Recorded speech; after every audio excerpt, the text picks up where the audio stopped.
quand on est hospitalisé, on arrive dans un lieu et c'est vraiment ce lieu au début qui va, enfin pour moi, qui donnait le premier sentiment. Mais c'est vrai que voilà, en premier lieu, on arrive à l'hôpital, donc c'est le lieu vraiment qui fait tout. L'histoire d'Anastasia, c'est une histoire d'adolescence comme il en existe beaucoup. Troubles de l'alimentation, mal-être, depuis ses 14 ans, elle a traversé un long parcours de soins. Aujourd'hui, Anastasia a 40 ans. Elle revient voir son médecin de toujours. Pédopsychiatre, il l'accompagne depuis plus de 20 ans. Il la reçoit ici, à la Maison de l'enfance et de l'adolescence des HUG, inaugurée en juin 2023, un lieu très différent de ce qu'elle a connu, où les codes de l'hôpital existent autrement.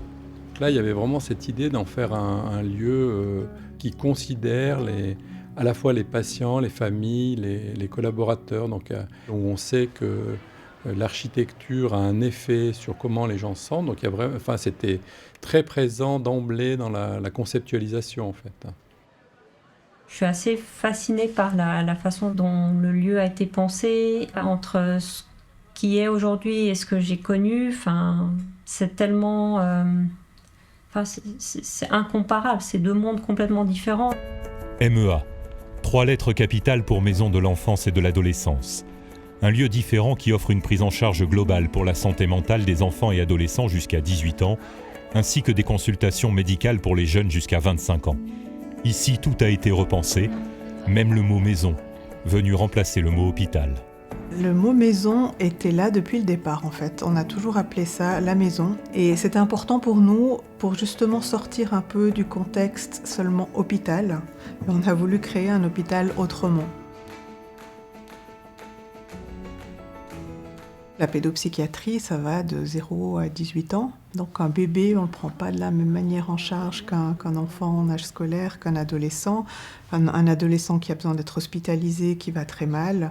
On ne va pas l'accueillir de la même manière qu'une maman et son bébé qui ont plutôt des problèmes relationnels.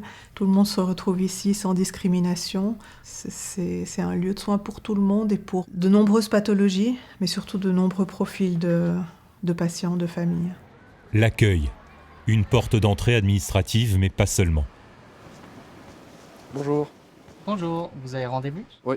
Alors, est-ce que je pourrais avoir votre date de naissance ? Ici, plus qu'ailleurs, l'accueil est le premier des soins. À la MEA, on a affaire à des enfants, des adolescents qui viennent souvent, pour certains. Et donc, le premier contact, c'est un contact qui se veut rassurant. Nous sommes là pour leur faciliter, en fait, tout leur parcours. Et ça sera au 3e étage, avec les ascenseurs bleus, puis à gauche. Ok, parfait. Bonne journée. Au revoir. On est là vraiment pour les aider. Aujourd'hui, pour Alix, 4 ans, c'est jour de séance de groupe. Alix vient chaque semaine ici. Un moment sous forme de jeu pour lui, avec 2 psychologues et 4 autres enfants, toutes et tous en chaussettes. Objectif de ce moment partagé et privilégié, la gestion des émotions.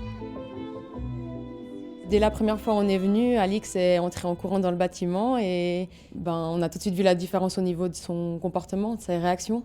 L'hôpital, c'est plutôt des pleurs, de la réticence. Ici, c'est le sourire. On travaille beaucoup avec les parents aussi, qui nous aident énormément. Donc, on a des séances aussi où les parents nous amènent aussi tout ce que se passe à la maison pour qu'on puisse travailler avec eux, qu'ils retravaillent ce qu'on fait à la guidance, mais aussi à la maison. Et puis, ils aiment jouer, donc on passe par le jeu et par le corps. Des enfants d'à peine 4 ans qui croisent d'autres jeunes plus âgés, adolescents. Léna est suivie au HUG depuis son plus jeune âge. Aujourd'hui, elle a rendez-vous avec Claudine, infirmière à la consultation ambulatoire de santé des adolescents et des jeunes adultes à la MEA. Pour moi, c'est important d'être centré sur un patient, mais un patient est dans un milieu qui est sa famille, sa vie, son histoire, parfois dans une trajectoire migratoire, mais se repère par rapport à un événement, par rapport à un lieu.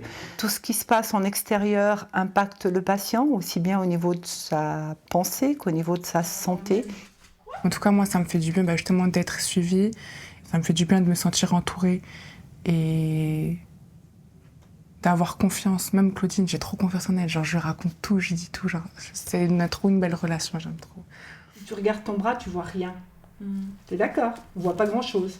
Tu vois plus celle-là, mais celle-là, elle m'intéresse pas. Celle-là, elle m'intéresse pas. Celle-là, elle est sympa, mais celle-là, elle va péter si je la pique. Ah ouais? La touche là, elle est pas sympa. Moi, des fois, j'ai du mal à venir à certains rendez-vous parce que j'ai pas envie de me sentir malade. Et justement, je pense que pendant ces moments-là, ça m'est pas arrivé jusqu'à maintenant, mais je pense que si ça venait à m'arriver, ça me ferait du bien de me dire que je suis dans un endroit où ça pue pas l'hôpital et tu te sens moins malade, tu te sens moins... Je sais pas, je trouve ça passe mieux. Mais en plus, en bas, c'est beau. Hein. Le rez-de-chaussée, le lieu où la cité et la maison de l'enfance et de l'adolescence des HUG se confondent, où le beau côtoie le fonctionnel. Un lieu ouvert, un lieu de rencontre où la vie a toute sa place et qui invite à ne plus stigmatiser les jeunes en souffrance. La stigmatisation est toujours un risque, c'est moins fort qu'il y a 10 ans, 15 ans. Venir voir un psy, c'est avouer qu'on a besoin d'aide et en se représentant pas toujours que cette aide, elle est normale, elle est indispensable. Un lieu d'accueil et puis un lieu de presque de divertissement en fait, parce qu'il y a aussi des événements qui sont prévus en ce sens ici. Donc ça, je pense que ça peut vraiment enlever cette espèce d'étiquette que quand on va en psychiatrie, on est forcément fou en fait. C'était ça que j'entendais beaucoup.